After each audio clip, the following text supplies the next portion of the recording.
What's going on today, Internet? Selfish here with Retrospect, and today we're going to take a look at the Logitech G Cloud, or a look back, so to speak. This is a device that's been out for just over a year now, and I had a whole list of things that I thought needed to get fixed on this device in order to make it the ultimate cloud streaming handheld. So we're going to take a look today and see what has been fixed, what still needs to be fixed, and what is unfixable, on top of why it's so awesome to begin with. Let's take a look.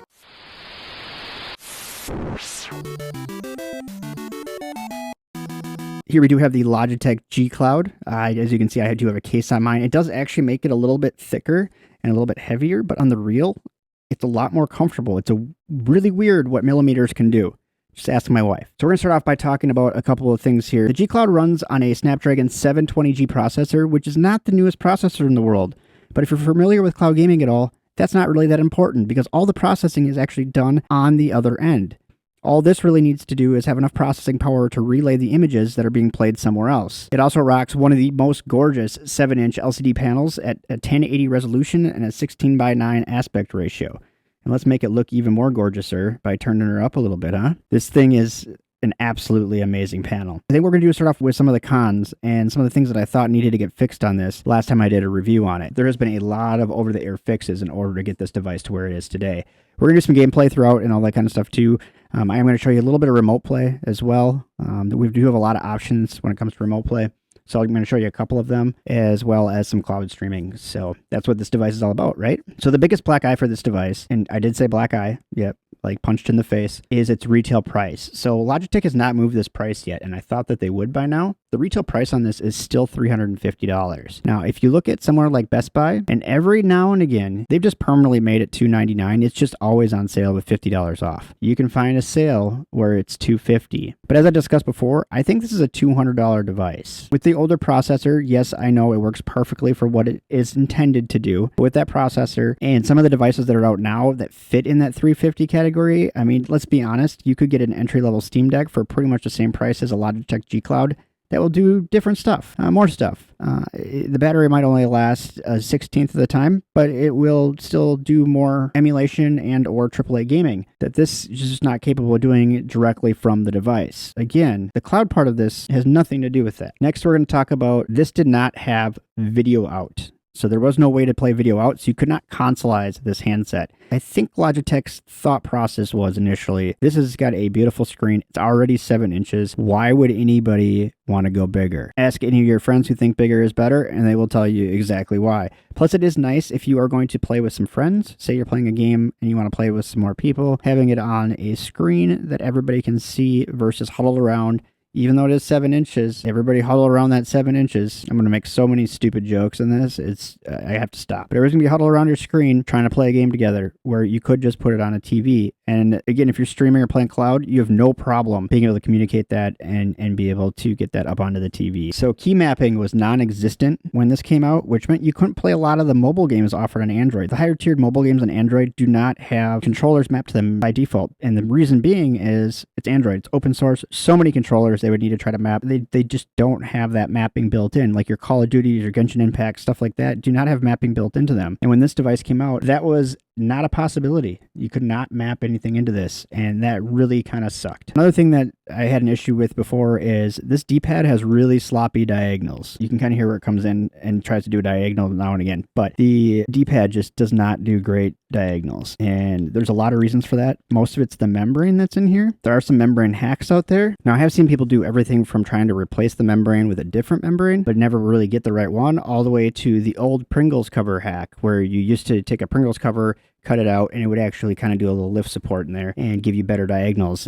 I haven't seen a permanent solution. I wish LG would even come out with a membrane that the community could just replace, but this is a higher end device and they're going to want to replace it themselves. So there's only 64 gigs of internal memory, and you can put in an SD card, which I've done, but it requires you to format it into FAT32, which makes it really difficult to play higher end systems, including PS2 and Switch. So if this had the power to easily play those games, it would be a bigger issue. But since this doesn't have a lot of power, it can only play the lighter weight games, which tend to not be as big. But if you want to play a bigger game, it's going to be over 4 gigs. And at FAT32, you are restricted to putting files on or games on that are 4 gigs or less. The last thing is this does not have Wi-Fi 6. So Wi-Fi 6 had been out for a couple of years already when this device came out, and it is loaded with Wi-Fi 5. I'm not sure if it's because they use an older processor in here, and maybe that Snapdragon 720G does not support 6G. It is possible you are unable to use 6G with this chipset. In fact, it's probably more possible than non-possible, but that is something that they will not even be able to address. Now, all of these things that I just listed, minus the FAT32 and the D-pad, really, and I guess the Wi-Fi, but the Wi-Fi in here actually works really well. So it doesn't even matter that it's Wi-Fi 5. It works very well. But these things have been fixed. So the retail price, again, I'm going to call it $299, even though it is $350, because Best Buy sells it for $299 all the time. And they're the major retailer that you can purchase this at. It does now have video out. So now you can do video out through the Type-C port. It is doing like a direct port out through Type-C. So the technology was there. They just hadn't enabled it when the device came out, but it does work through that. So you can do party gaming now. You do have key mapping, which is awesome. You can play any of your Android games now. Key mapping is built into an operating system update that happened a few months ago. Very cool. You are still restricted to FAT32. I really wish they would address this because I believe you can actually fix that through software. I'm not sure the reasoning behind why they're sticking with FAT32, but whatever it is, cannot be as important as being able to put bigger files on because it has such a small internal memory slot. And I have not found yet the right solution for the D-pad. And I've tried a few things and I'm back to how it began. This thing has amazing analog sticks though, so you don't really need to use the D-pad. It's one of the only devices I've ever played fighting games and used the analog sticks instead of the D-pad. The inputs are very accurate on the analog sticks here, and we'll talk more about that here as we go through the pros. So it's extremely comfortable, and it makes it even more comfortable if you get this case, but even without the case, it's very, very comfortable. And I do have to take this case off in order to dock it, which kind of sucks. I haven't found a dock yet that fits with the case on it, but ergonomics are great. It feels like it's a one-piece design, like an Apple product, essentially. It feels like there's just one solid piece here. It doesn't have any wobble to it. There's no flex in between. And if you watch a video pulling this apart, part of that is because there's a third layer in here besides the front and the back that you can't see, an internal shell here or skeleton that helps give it more stability, which you'd only get from a top tier manufacturer like Logitech, who has made all kinds of things with precision, that has the wherewithal to put in that internal frame. Another device you will see that on, which is a very similar device to this, is the Absolute One. They also have that internal frame, and that's also another phenomenal cloud streaming device. And we'll do a one-year recap on that here eventually too. But that one is based off of one of the initial designs for the G Cloud. The Absolute One's basis for its design is based off of one of the initial designs for this. So it has a lot of the Logitech kind of love behind it. For how big this is, it's really light. It looks like it should weigh more than a Steam Deck or as much as a Steam Deck. This weighs about as much, if not less than my Odin 2. It's a really awesome device when it comes to weight. Now, this case does almost double its weight, so if you can just imagine just a case by itself, it's pretty crazy that it adds so much weight to it because the device by itself is super light. But I actually like it a little bit heavier. There is no internal cooling on this, and it doesn't really get that hot. So for a device that doesn't have internal cooling, there's no fans or anything in here. And that's again part of that 720G processor, that Snapdragon that they have in here. Because it's not one of the newer high intensity processors, it doesn't require the cooling that the other ones do. So you don't have that noise of a fan or anything like that. And it doesn't get super hot. So it will get a little bit warm sometimes, but not even like warm to the touch. Like you really have to look for it. The other thing that's really crazy about this, and part of it is because there's actually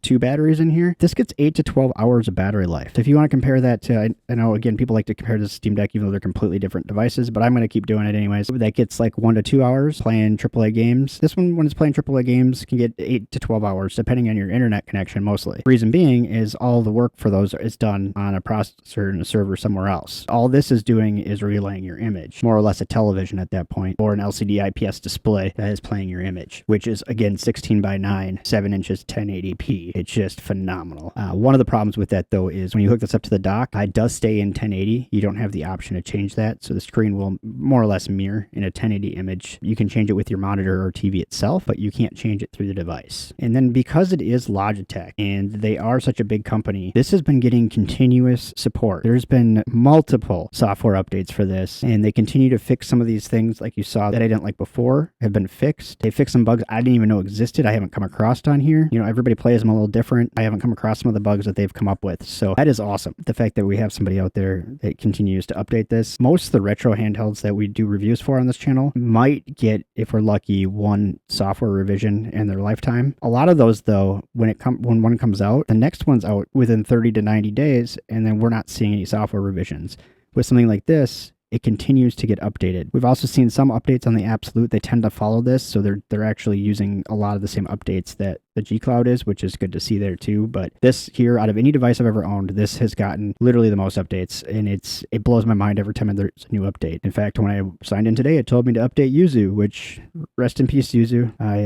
It had been 2 days since I was on here, and I should have updated Yuzu when I was on here last time, I guess. So we're going to go through some streaming here, and we're going to show you some things. And I'm going to talk to you about my favorite streaming apps. So this is essentially kind of advertised as the Xbox Handheld. And Microsoft put some weight behind it. They have their name on the box even. They have some pre-installed apps on here, like Xbox Gaming, which in a non-Windows device is kind of unheard of, but they actually do have Game Pass pre-installed on here. In fact, this is the reason why I have a Game Pass account. I wanted to do cloud gaming and test it out, and I fell in love with streaming games. So I continue to have a Game Pass account. I've got a Game Pass Ultimate account actually, so I went all in. I did actually, since I got this, ended up getting an Xbox Series S because I liked the gaming on here so much, and then that gave me the ability to take games that aren't on Game Pass, and I can actually stream them remotely anywhere that I am. And I do that by using XBX Play, and XBX Play is similar to PS Play. So if you've ever used PS Play to do PlayStation stuff, it's a huge marker. So they operate nearly the same. The advantage of using XBX Play versus using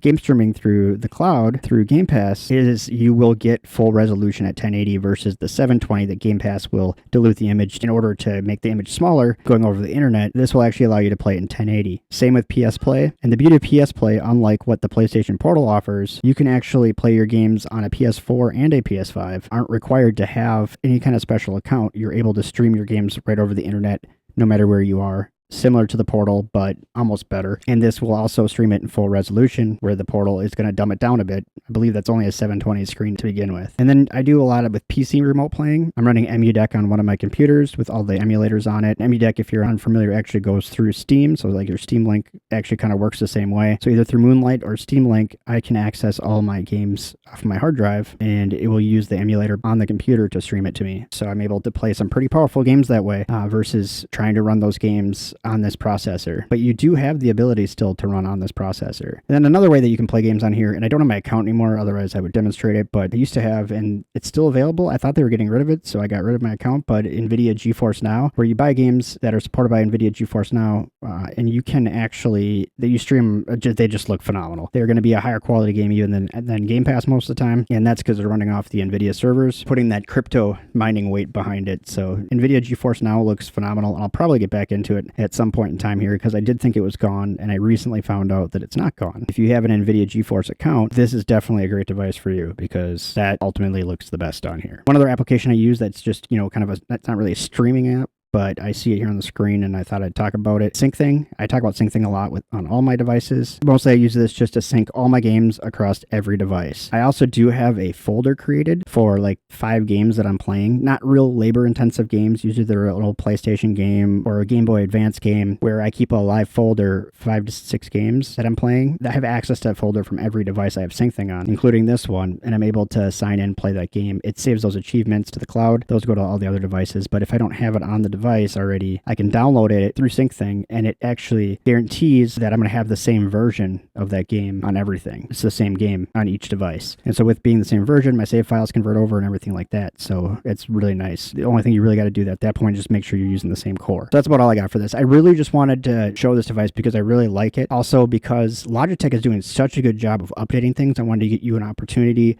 to see some of the things they've updated, also some other ways maybe possibly than what you're doing to do cloud gaming. You don't need to have this in order to do a lot of things I just did. It just works best on this because that's what this is made for. It'll work fine on an Odin 2, an Odin 1. It works great on those devices. It works on the Redmi Pocket 4 Pro. Granted, that screen's a little small, I think, for some of the cloud gaming on that. I can even get some of the stuff that I'm using on here to work on my RG353V. So there is some opportunity to take some of the things we went through in this video and use them on other devices. But ultimately, this is kind of the GOAT of game streaming right now. And it really hasn't changed in the last year. So Logitech made a solid product and it does what it's supposed to do. And people will say, well, I can't emulate everything. Well, not everything, but it can do light Switch games. It can do some light PS2 titles. It doesn't really have any issues with with Dreamcast or any of those consoles. So you do have a wide library you can actually put on here. So if you want a retro game on it, as far as physically on the device, not an issue. If you want to get in the more modern consoles, that's when you may run into some issues. And I'd say it's probably about a 20 to 30% of those games will play. Part of that has to do with file size. If the file size is bigger, the game is going to be more content inducive. If the file size is smaller, you know that you're going to have less shaders and things like that within the game, and it will process that a lot faster, a lot better. Your FPS is going to be more clean. And in most cases, you can actually upscale.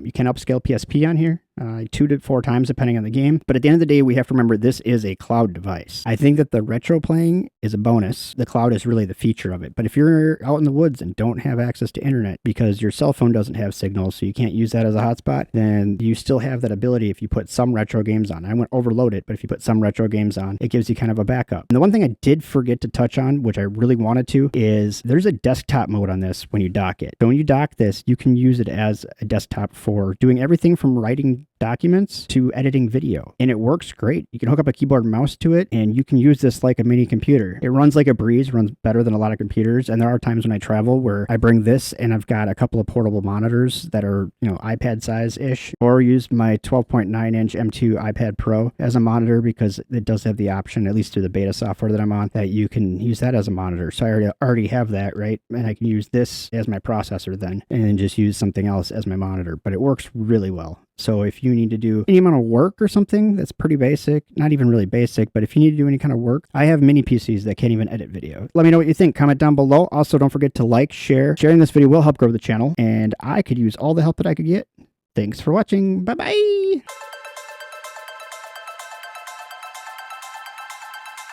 And if you made it this far and you weren't sleeping, or even if you were, or if you're sleeping right now, maybe I can talk subconsciously to you in your sleep. Hit that subscribe button. It's just floating around on the screen right there. And then once you're done with that, there's a couple other videos up here. They just want a good clicking. YouTube says you're going to like them, so obviously you're going to like them. That's all I got for you today. I'm out.